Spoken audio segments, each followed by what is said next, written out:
My name is Gawain, and I was one of the knights of the King Oberon, posted at the edge of the Florian Forest, where the forest would meet with paths to Elsewhere, Lockhart, and many other strange places. I wasn't anything special, just a giant knight from the Order of Steel assigned to guard the outpost, miles away from the nearest town, and to call my outpost an outpost would be giving it too much credit. It was a tree with a lean-to built into it out of other trees, tall enough for Gawain the giant to sleep underneath, but he couldn't afford any real luxuries. A few supplies, his armor and sword, but otherwise he was just a distant guard, guarding against some vague threat that he never knew what it was. Still, Gawain continued his vigil. He didn't have a family to go back to, and his village was spared Oberon's wrath by his duty. Still, he was lonely in this section of the Florian Forest. One cool autumn day during the 756th year, he was patrolling near the river when he heard a tiny squeak. He stopped his patrol and he stood still while he waited to see who it could possibly be. Maybe it was a wild animal like a wolfentinger or a horned rabbit. As he listened carefully, the squeaks resolved into words. Whatever was making that noise was speaking. Animals didn't speak, only intelligent beings spoke. Now his grip tightened on his sword.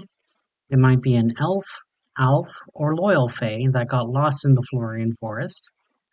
Or maybe it could be one of that vile Queen Titania's forces, like orcs, goblins, undead, or even something from beyond Elsewhere. Gawain listened carefully as he stepped quietly towards the source of the noise when he saw what it was. It was a small figure, like he was expecting. They weren't wearing any uniform from any kingdom that Gawain could recognize. His tunic was shorter than any he had seen, barely covering the torso. The breeches only went down to the knees, and the figure had an arm trapped between two rocks. The figure was screaming for help in a language that Gawain did not recognize. It was not Florian, it wasn't Orcish, it definitely wasn't Goblin, and it absolutely wasn't Great Speech. Whatever language it was, the figure kept yelling in it, trying to get attention. Clearly, he wasn't from here. Still, Gawain was a knight of King Oberon, so he would help. Gawain stepped towards the figure, who saw the giant, and he cowered before the knight as he lifted the boulder off of the small figure's arm. "Go, you're free," he said to the figure, who only screamed louder now, wordlessly, like he never saw a giant before. Still the figure cowered, and Gawain stooped down lower to take a closer look at the person below him. Gawain could see the figure was strange. He had long hair down to his shoulders, which was fashionable with some forest elves. However, unlike the elves, the figure also had the first start of facial hair. To the best of Gawain's knowledge, only dwarves or giants could grow facial hair. The strangest thing was the person's ears. They were rounded with no point in them at all. Gawain never met any intelligent being that didn't have a point to their ear. If he was to guess, he would have called the person before him a giant if they weren't so small. Still, he wanted to offer help. "Do you need my help?" he asked, reaching his hand out to the small giant, who flinched when Gawain laid his hand out on the ground in front of him. The figure before him finally understood what he meant, and he climbed onto Gawain's hand, clutching onto his arm that was crushed between the rocks. Still, Gawain held the tiny close to his chest, making it to his outpost.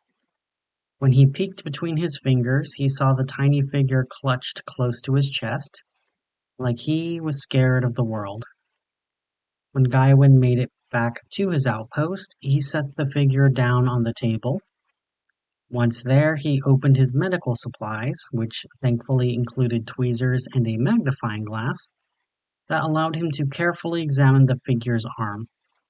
The figure didn't fight, but he seemed fidgety while Gawain went over it.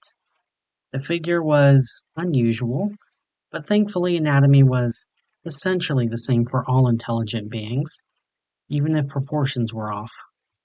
I don't think anything is broken, but you were definitely sprained. You should be fine if you let it heal.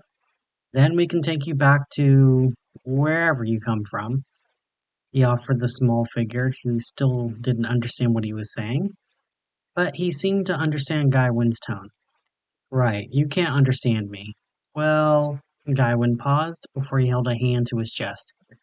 Gawain, he said, before he pointed towards the figure, waiting for the figure to understand.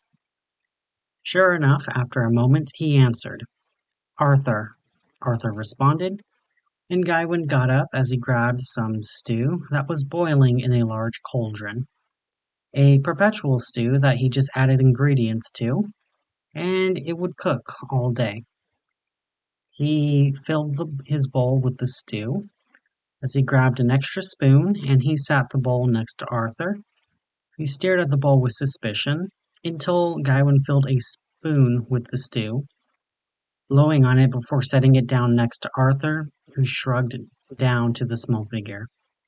I'm sorry, I don't have any smaller spoons, he said as Arthur finally gave up the ghost and began to lift handful after handful of stew to his mouth like he was Diogenes. Gawain, satisfied his new guest was being fed, he ate his own stew at an exorbitant rate. By the time Arthur finished the spoonful of stew, he was looking stuffed, and Gawain had already finished 2 bowls of stews. You look tired. Here, let's get you a bed made, he said as he grabbed the softest fabric scrap he had and he gently tied a hammock into the lean-to wall next to his own hammock. He lifted Arthur up there and set him inside of the hammock, and Gawain lied next to the tiny giant. The only light in the lean-to was the soft glow of the stew's fire. Good night, he told Arthur, and Arthur repeated it back to him in his strange accent. Good night. Arthur closed his eyes, and Gawain watched the tiny figure for a while before he slept. He found himself fascinated by how the small figure breathed so calmly, with a slow rise and a slow fall. He wanted to reach out and pet the tiny man, but Gawain held back. Whatever this strange being was, he had a sprained wrist, and he endured it without complaint. He could tell the tiny giant felt pain by the way he carried his wrist, but Gawain did not know a single being who wouldn't have had at least been crying from that pain. What a strange being Arthur was. Gawain eventually went to sleep, and when he woke up, he could hear the trumpets announcing the arrival of knights from King Oberon. So he quickly got up, and in his night clothes he stood outside his lean-to, with his sword at his side, while the king's knights approached. The elves were somewhat taller than Arthur, and all had no facial hair, with hair down halfway down their backs, and they rode on the back of Pegasi, as the captain flew higher than Gawain was tall, so Gawain would have to look up at the captain. Gawain Giant, we have heard reports in Oberon's court that there is a human in these parts of the woods. An actual human, the captain said, and Gawain's heart dropped to his feet. Humans. He thought that they were myths. The stories he heard of humans as ugly, vile creatures that destroyed and ate anything before them. They were said to have flattened mountains, leveled forests, reduced deserts to glass. Even to look upon them was said to have driven people mad, because they would look upon humans and see only twisted reflections of themselves.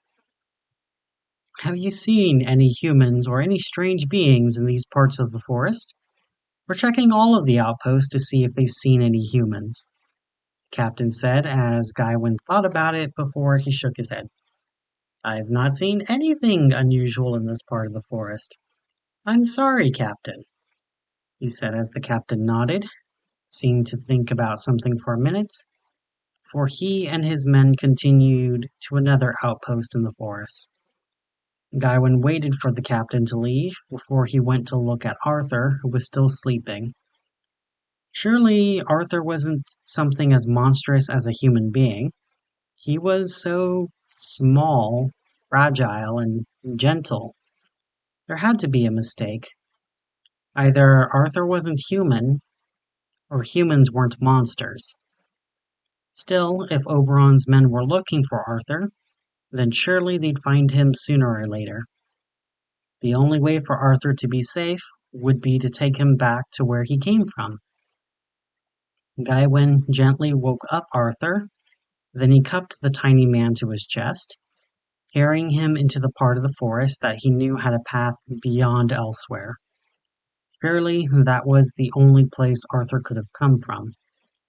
The path lay beyond a rock arch that Gawain could not step beyond. Gawain sat Arthur down, who seemed to recognize the arch, and he stared up at Gawain, who pointed beyond the arch. Go, you have to go. Oberon is looking for you, he said to the human, who seemed to recognize the name Oberon, as he began to walk towards the arch, when Gawain heard tutting from a familiar voice. Tut, tut, tut. Giants are such terrible liars. Harboring a human, why Gawain, that is punishable with death, the captain said as he withdrew his bow and aimed an arrow directly at Arthur. Don't worry, we'll kill you last, the captain said as he let the arrow loose. Gawain stepped in the way of the arrows. I won't let you hurt him, he yelled at the captain, who tutted again. If you want to die first, fine, he said as all of the men fired more arrows with ropes and lines attached to them. Run! He yelled at Arthur, who ran towards the arch. Gawain found himself fighting against Oberon's men. They were too agile in their Pegasi, and Gawain couldn't hit any of them. More and more arrows were fired, and finally Gawain was pulled to the ground, too weak from the arrow's poison and from the pull of the Pegasi to fight back. As he lied on the ground, the captain read Gawain's crimes to him. Gawain Giant, for your crimes against Oberon, your king, you face execution. For harboring a human, your punishment is death by my blade. Do you have any final words? He asked the giant as he pulled out his sword.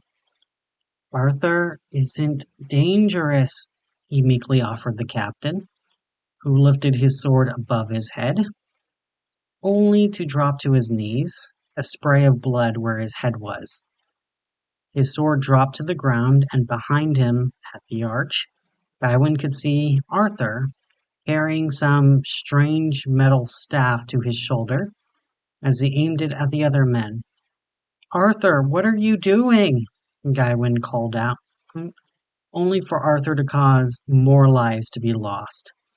They stood there in shock, not sure how to react to the human's strange magic. Then Arthur ran up to Gawain, cutting off the lines and releasing the giant. Arthur, why?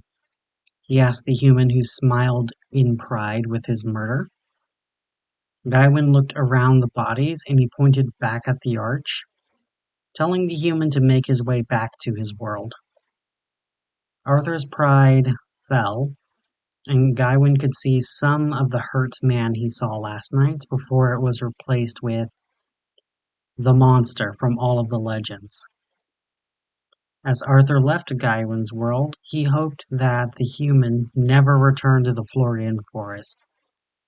Whether that was for Arthur's safety or for Gawain's own safety, he could not say.